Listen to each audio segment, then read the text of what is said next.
1 tahun yang lepas, beliau telah melakukan Smart FEE untuk memasukkan graf ke dalam pembotakannya, dan masa itu dialah di tahap yang ke-6.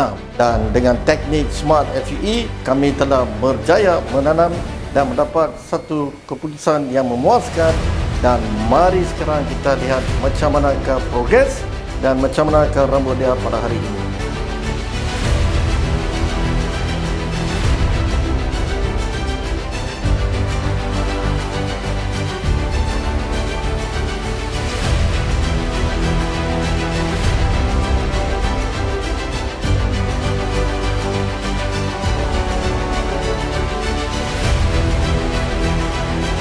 I'm feeling now more confident with my look, especially my hair, and I'm very pleased with the result after 1 year.